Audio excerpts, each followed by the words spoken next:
कहते हैं इन नवरात्रियों में हम जो भी काम करते हैं वह सिद्ध हो जाता है। जैसे आप अपने गुरु मंत्र का जाप रोज तो करते ही थे, पर नवरात्रियों में ज्यादा करो। नवरात्रियों में की गई पूजा, की गई उपासना, किया गया कुछ भी सिद्ध होता है, चाहे ये नवरात्रि हो या चैत्र की नवरात्रि हो। तो कोई भी अनुष्ठान, कोई भी सिद्धि पाना हो, जैसे कोई सिद्धि प्राप्त करना चाहता है ना, वो नवरात्रियों में अनुष्ठान करता है। नवरात्रियों में किया गया कोई भी अनुष्ठान सिद्धि को देने वाला है।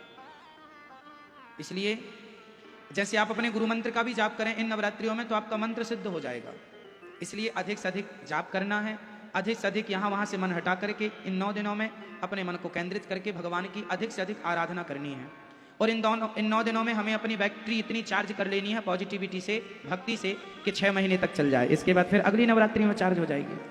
तो ये कुछ विशेष त्यौहार इसलिए होते हैं कि आपको साल भर समय नहीं मिलता, महीने भर समय नहीं मिलता, तो समय निकाल के इन दिनों में आप कुछ अच्छा कर सकते हैं अपने लिए। ये 9 दिन सिद्धि देने वाले दिन हैं। आप कुछ भी कर लीजिए, कोई भी जो भी आप करते हैं। आप राम जी के भक्त हैं तो राम नाम जप लीजिए, कृष्ण के भक्त हैं कृष्ण नाम जप लीजिए, शिव के भक्त हैं शिव नाम जप लीजिए, माता रानी के भक्त हैं माता रानी का नाम जो जपेंगे, जो करेंगे। आप रामचरितमानस का पाठ करें या गीता का पाठ करें या अन्य ग्रंथों का पाठ करें, हर चीज सिद्ध होती है। आपकी जो आस्था है जिसमें वो करिए, पर करिए। ये नवरात्रि विशेष होती है, विशेष पर्व होता है। इन दिनों में हमें क्या करना चाहिए? अपने घर में हमेशा सुख शांति बनी रहे, इसलिए अपने घर में आज के दिन से एक देसी घी का दीपक जलाना चाहिए। माँ भगवती को प्रणाम करना चाहिए। आपके घर में जो माता रानी की तस्वीर है उन्हें नमस्कार करना चाहिए और माँ से प्रार्थना करना चाहिए, हे माँ आप नारायण के संग आकर के सदा इस घर में विराजें।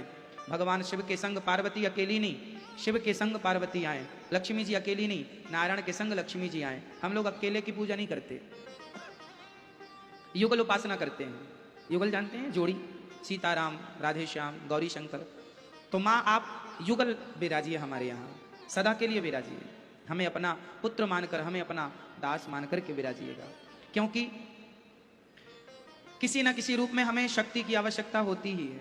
इसलिए हम सभी को बारंबार आज घर में दीपक जला करके माँ भगवती की आराधना करनी चाहिए। और माँ ऐसी आओ कि फिर कभी ना जाओ। हमारी बुद्धि को आप ही निर्मल करो, हमारी शक्ति को आप ही बढ़ाओ, हमारी वाणी को आप ही मधुर करो। हमारे घर में सुख शांति समृद्धि आप लक्ष्मी बनकर आओ, आप सरस्वती बनकर आओ, आप शक्ति दुर्गा बन करके आओ। दुर्गा मैया के कितने हाथ हैं? कितने? 8। 8 हाथ क्यों हैं दुर्गा मैया के? 4 लोगों को खड़ा कर लीजिए तो 8 हाथ हो जाएंगे। मानो दुर्गा मैया कहती है ये नवरात्रि हमें बहुत कुछ सिखाती है, सीखो तो। नवरात्रि ये सिखाती है कि सनातनियों तुम संगठित रहो। हम हिंदू लोग 4 भागों में बटे हुए हैं, ब्राह्मण, क्षत्रिय, वैश्य और शूद्र।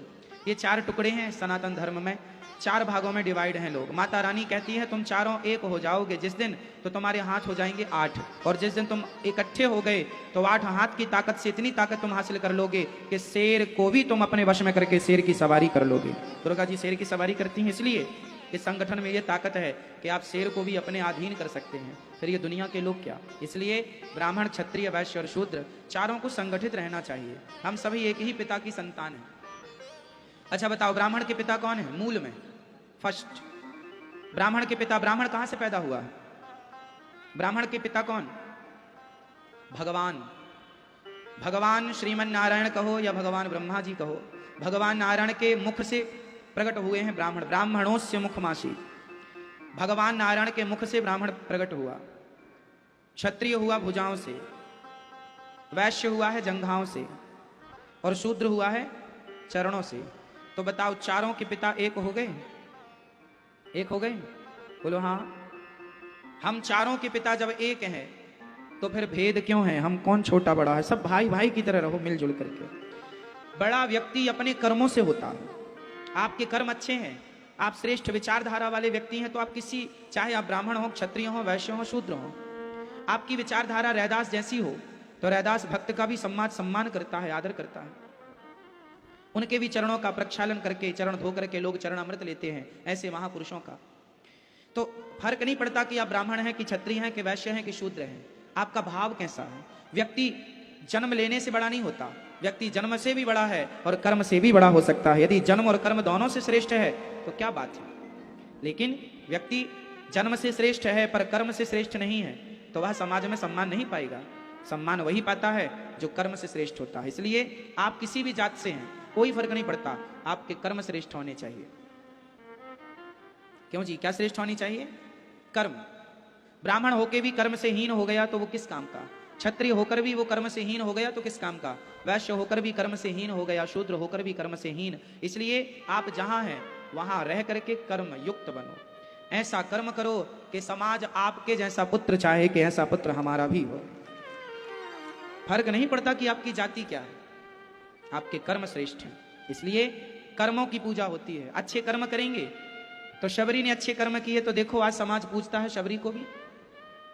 हाँ या ना? राम की कथा बिना शबरी के पूरी नहीं होती। राम कथा में शबरी का नाम ना आए तो राम कथा पूरी हो ही नहीं सकती। हो सकती है? राम कथा में केवट की कथा ना हो तो राम कथा पूरी नहीं हो सकती। बोलो, हो सकती है? राम कथा में यदि निषाद की कथा ना आए तो राम कथा पूरी नहीं हो सकती। निषाद, केवट, शबरी कौन थे? जंगल में रहने वाले भील निषाद थे,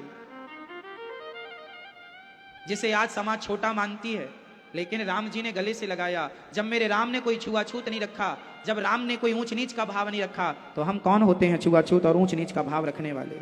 इसलिए हमें सबसे भाई भाई की तरह मिलजुल के रहना चाहिए और प्यार मोहब्बत से रह करके अपने धर्म को आगे बढ़ाना चाहिए। यही हमारी दुर्गा माँ समझा रही है। तुम चारों संगठित हो जाओ।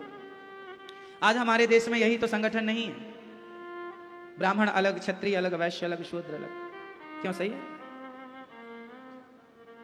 कोई अपने आप को श्रेष्ठ कहता है, कोई अपने आप को श्रेष्ठ कहता, कोई कोई कहता, कोई। सभी श्रेष्ठ हैं। अज्ञान बस झगड़ा है। हमारे सनातन धर्म में झगड़ा किस बात का है? अज्ञान बस। झगड़े का मूल कारण है अज्ञान। ये अज्ञान मिट जाए तो कोई विवाद ही नहीं। पर कब मिटेगा ये अज्ञान? अनादि समय से अज्ञान बना हुआ है। इसलिए आप मिटाइएगा और प्यार मोहब्बत से गरीबों के पास जा जा करके कोई छोटे बड़े का भेद ना करके सबकी सेवा करो, सब में ईश्वर का दर्शन करो। मैं तो सबके यहां जाता हूं, झुग्गी झोपड़ियों में भी जाता हूं। सबको प्यार करने के लिए बनाया है ईश्वर ने। ये हाथ जो दिए हैं ना, सबकी सेवा के लिए दिए हैं। जात पात देखकर सेवा नहीं होती, सेवा तो सबकी होती है। जो आए राह में आए, जो दीन दुखी, सबको गले से लगाते चलो, प्रेम की गंगा बहाते चलो।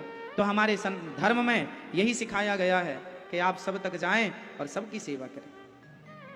ये दास अनिरुद्ध, जो मेरे से बनता है मैं सेवा करता हूं, सबकी करता हूं। चाहे ब्राह्मण हो उनकी भी करता हूं, क्षत्रिय हैं उनका भी, उनके भी सम्मान, उनकी भी सेवा जो बनती है हमसे। क्षत्रिय, वैश्य और शूद्र जो जहां जिस लायक है, ये दास अनिरुद्ध सबको समान भाव से, सबको गले लगाकर सबकी सेवा करता है। आपको भी करनी चाहिए, भेद मिटा करके। कोई अछूत नहीं होता। क्यों जी? कोई अछूत होता है? लोग अछूत मानते हैं। मैं तो सभी माओं के पांव दबाता हूं। हमारे गौरी गोपाल आश्रम में तो सभी माताएं, ब्राह्मण माता भी हैं, यहाँ क्षत्रिय माता भी हैं जो क्षत्रिय हैं, वैश्य माताएं भी हैं जो वैश्य गोत्रीय हैं, और शूद्र माता भी हैं। हम सबके चरण दबाते हैं। आज तक हमने किसी भी माँ से उनकी जात नहीं पूछी कि माँ आपकी जात क्या है। हमने तो सबके चरण दबाए हैं, सबकी सेवा की है। हमने तो ये भेद मिटाया है। ना जाने किन लोगों ने ये भेद पैदा किया है। इसलिए आज नवरात्रि के दिन आप भी संकल्प लें कि आप भी सबकी सेवा करेंगे और आप भी सबकी सेवा करके सबको प्रसन्न करेंगे। भगवान आप सबको सदा सुखी रखें और सदा आप लोग प्रसन्न रहें। पुनः फिर से आपको नवरात्रि की ढेरों ढेर शुभकामनाएं। आपका जीवन सदा माँ भगवती की कृपा से भरा रहे, धन धान्य से आपका जीवन परिपूर्ण रहे।